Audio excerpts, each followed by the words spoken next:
The main suspect. One evening, Emma went to take out the trash from her coffee shop. She was about to leave when she spotted something dark in the corner behind the trash bins. It was a young woman, and she was unconscious. Emma rushed to her. The girl's bag and smartphone were lying nearby on the ground. The first person on the contacts list was named Big Sis. Emma called the number and heard a female voice. "I found your sister lying on the ground. It seems someone hit her on the head." "Oh my, how awful! I'll come immediately." Next, Emma called the police. The sister and the police officers arrived at the same time. "Arrest this woman! She's behind the attack!" And Emma pointed at the sister. Why did she say so?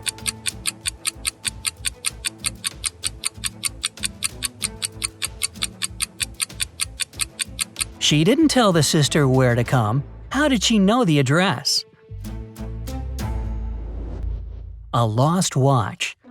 Mia was a shop assistant on a giant cruise liner.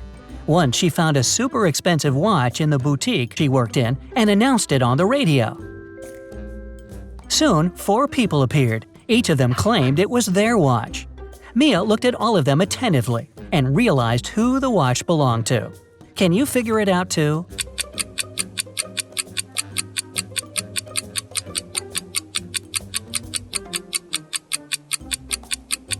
The man does have a watch tan line, but it's much bigger than the watch Mia found.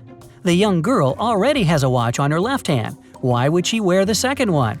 The elderly lady must be very absent-minded. Her dog is wearing her watch as a collar.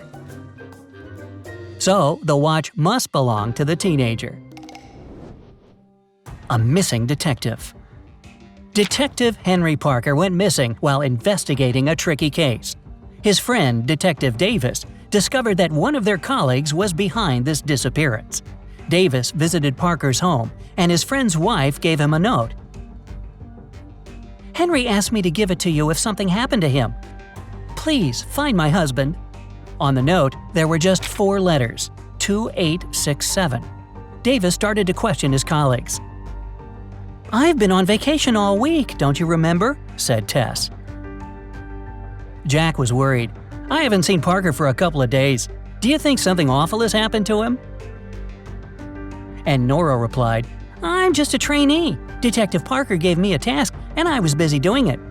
Davis thought for a while, looked at the note again, and understood who was guilty. You have 7 seconds to do the same.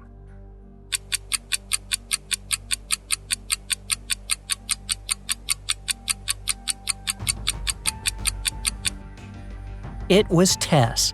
2867. The first letters of these numbers make up her name.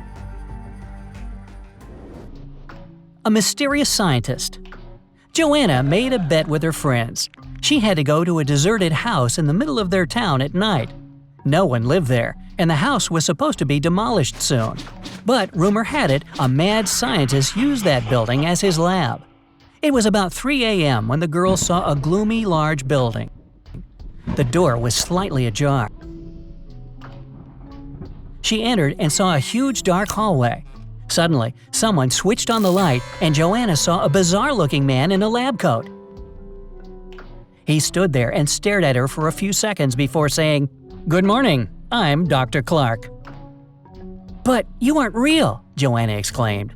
How did the girl figure it out?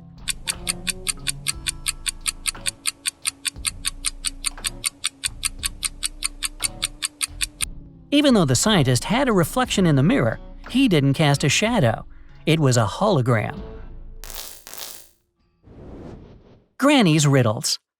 Mark was starving after a long day at the university. His apartment was too far away, so he decided to drop by his granny's. He knew she always had something tasty to treat him to. Unfortunately, his granny had a quirk. First, a visitor had to crack her riddle, and then they got as much food as they could eat. This time wasn't any different. Granny gave Mark a slip of paper. There, it was written, "Little, little, late, late." Can you understand what it means?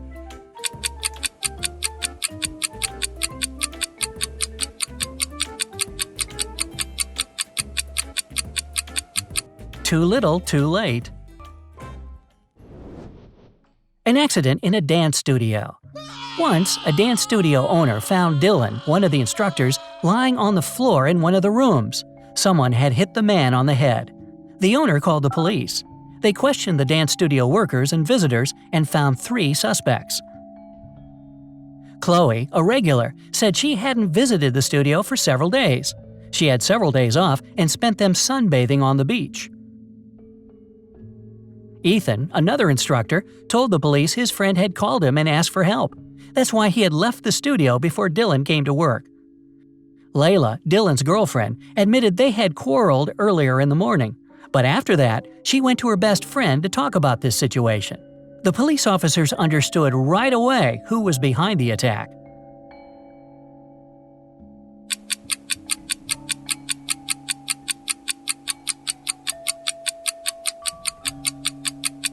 It was Chloe. She said she has spent several days on the beach, but her skin is extremely pale. A dangerous teacher. Marta was walking through the park near her home in the evening. It was dark and there was nobody around. Suddenly, her bag was grabbed from behind and the person bolted away. Marta took off after them. She was pretty sure this person was a woman, but she couldn't make out her appearance or clothes. The woman disappeared inside a school building. When Marta ran inside, she saw 3 teachers. The girl looked at them attentively and soon figured out which one had taken her bag. Can you do the same?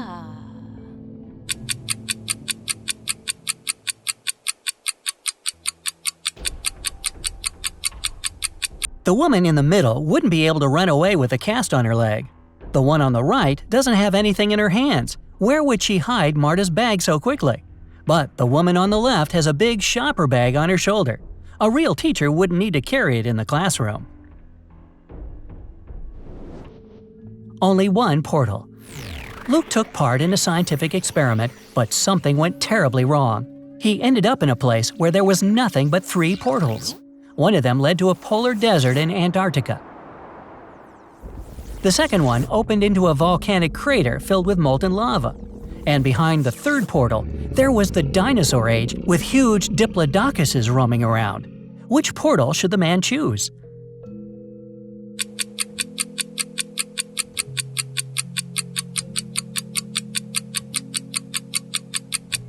Luke would freeze in no time in a polar desert. Molten lava isn't even an option. But diplodocuses are totally harmless to people. They only eat plants. Missing paintings. Detective Henry Taylor was getting ready for work when he heard screams from his neighbor's house. He rushed there. The door was locked. The man had to kick it several times before it gave way. He found his neighbor, Miss Anderson, in the living room. She was tied to a chair. "Oh, I'm so happy you heard me shouting. An hour ago, a man knocked on my door and said he was an electrician. But as soon as I let him in, he tied me up and took all the priceless paintings I had got from my grandfather. And then he just ran away, leaving me here." Detective Taylor had to arrest the woman for staging the theft. How did he know?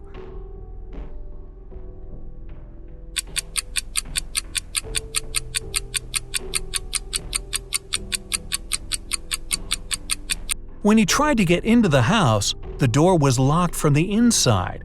Who could do it if Miss Anderson was tied up and the thief ran out of the house in a hurry? A car accident.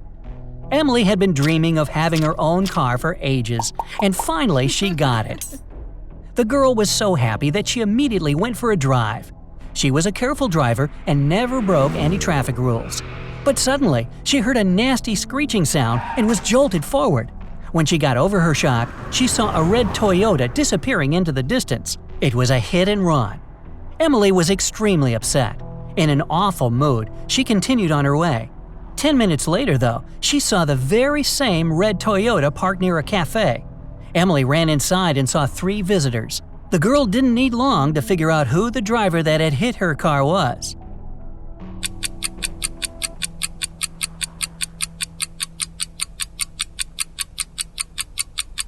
It was the man on the right. The 2 other visitors are already eating, but he's still looking through the menu. A stuck ball. Martin was playing with his new football. At one moment, he kicked it a bit too hard. The ball flew into the air and fell down a hollow fence post. The post was very narrow, and the ball barely fit there, but still, it got to the very bottom. Try as he might, Martin couldn't get the ball out of the pipe. Luckily, his friend David joined him. In no time, the second boy helped Martin to get his ball back. How did he do it?